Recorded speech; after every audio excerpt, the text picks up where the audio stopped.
ઘર સુધી આવવાનું કારણ શું હોય? ગિલ્ટી ફીલ કરું છું એટલે હું ગિલ્ટી ફીલ કરું છું એટલે અને મારું કારણ એવું નતું મારો દીકરો પડી ગયો, મારા કાન સોજી ગયો, હું તો બહારગામ હતી, પડી ગયો નથી, એને કઈ સુઈ નહીં ગયો. ઘર સુધી આવવાનું કારણ શું હોય? ગિલ્ટી ફીલ કરું છું એટલે જ હું. આ શબ્દો છે ખાખીનો રોફ જમાવી ચૂકેલા મહિલા પીએસઆઈના. પ્રજ્ઞાચક્ષુ વેપારીને ઢોર માર માર્યા બાદ પોતાની ભૂલ સમજાઈ હોય તેમ તેઓ પીડિતના ઘરે માફી માંગવા માટે પહોંચ્યા હતા. જો કે આ સમયે જ મીડિયા કર્મીઓ ત્યાં આવી પહોંચતા પીએસઆઈ સોનલ રાઠોડે ચાલતી પકડી લીધી હતી. તો પછી અત્યારે શું કરવા માટે આવ્યા? ઓળખીતા હતા ભાઈના ઘરે કેમ આવ્યા? અત્યારે મારવા આવ્યા હતા કે શું કરવા આવ્યા હતા? એટલે ઓળખીતા એટલે સમાધાન કરવા આવ્યા હતા, શેના માટે આવ્યા હતા?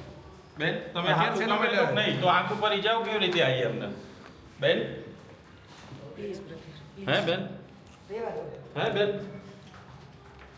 હાથ ઉગામ્યો તો તમે બેન? તો પછી અત્યારે કઈ બાબતનું સમાધાન છે? કોઈ જ વાત નથી, પ્લીઝ તમે એવું ના કરો. તો એમણે બધા જે દાવા કર્યા અને એમને જે વાગ્યું છે પછી કેવી રીતે? ખાલી તમારો પક્ષ કહો બેન. બ્રધર એવી કોઈ વાત નથી, તમે તો પછી ભાગી કેમ રહ્યા છો બેન? સાથેથી વાત કરો ને. તમે જો કંઈ કર્યું જ નથી. તમે આવો, હા તમે આવો. આ ઘટના છે અમદાવાદની, જ્યાં ગુજરાત યુનિવર્સિટી પોલીસ સ્ટેશનમાં જ પ્રજ્ઞાચક્ષુ સાથે અમાનવીય વર્તન કરાયું અને હવે પોતાની ભૂલ ઢાંકવા માટે આ મહિલા પીએસઆઈ પીડિતના ઘરે માફી માંગવા પહોંચ્યા હતા. જો કે આ સમયે મીડિયા ત્યાં આવી પહોંચતા તેઓએ ઓળખીતા હોવાનું જણાવીને ત્યાંથી રફુ ચક્કર થવાનો પ્રયાસ કર્યો હતો. સોશિયલ મીડિયામાં આ ઘટનાનો એક વિડીયો વાયરલ થઈ રહ્યો છે.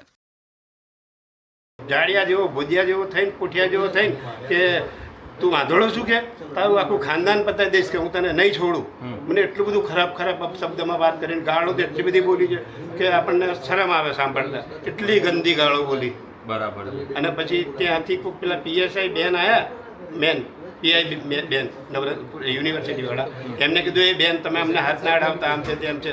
પછી એ મારી મને છોડ્યો. અત્યારે જે બેન આવ્યા હતા એ કોણ હતા? એ પેલા ઓળખી ગયો, એ જ બેન હતા. અને એમણે જ તમને માર્યો? એમને જ મને બહુ માર્યો. અત્યારે આવીને એમણે શું કહ્યું તમને? અત્યારે આવીને કે ભાઈ હું એના માટે આવ્યું છું, બોલો શું કરું? સમાધાન માટે આવ્યા હતા, પણ મારે સમાધાન નથી કરવું. પણ કઈ બાબતનું સમાધાન? માર ખાઈને સમાધાન? માર ખાઈને સમાધાન, બસ એ જ. સાચી વાત છે. બરાબર. તો શું કીધું તમે એમણે? એમનું શું કહેવું છે? પછી તો જતા રહ્યા તરત તમે આવ્યા ને, એટલે કંઈક બહુ પૂરી વાત ના થઈ. બરાબર. પણ મારે પૂરેપૂરું કરવાનું છે. તમારે શું કરવાનું? મારે પૂરેપૂરો ન્યાય લેવાનો છે. મધ્યસ્થી તરીકે આજે સારી રીતે જ કદાચ થતું હોય એમને અમે પૂછીશું કોઈ જાતનું બેન તમે પૂછો, મેં અમે કોઈ આ બેન બી તમે ક્યારે વ્યવસ્થિત વાત કરી છે કે નહીં? એકદમ કદાચ એ તો એ બેને અમને મારવાની છે જરૂર પડી, પોલીસ છે, પણ એ અમને ખબર જ નથી. અમે તો જાણતા જ નથી કે અમે તો હવે આજે રોકી. તો તમે અહીંયા શું કામ આવ્યા છો? અત્યારે આ બેન આવે પહેલાં આવીને તમે બેઠા હતા, એનું કોઈ કારણ કહું તો છું એક મધ્યસ્થી તરીકે ભાઈ એમને કદાચ સારી રીતે એમને પહેલાં તો એમની તબિયત મેં પૂછી આવીને કે એમને સારી રીતે એમને સારું હોય, બધું વ્યવસ્થિત હોય, એમને જે કરવું હોય એમને કોઈ જગ્યાએ તો મધ્યસ્થી માટે તમને બેને કહ્યું હશે ત્યારે તમે અહીંયા આવ્યા છો?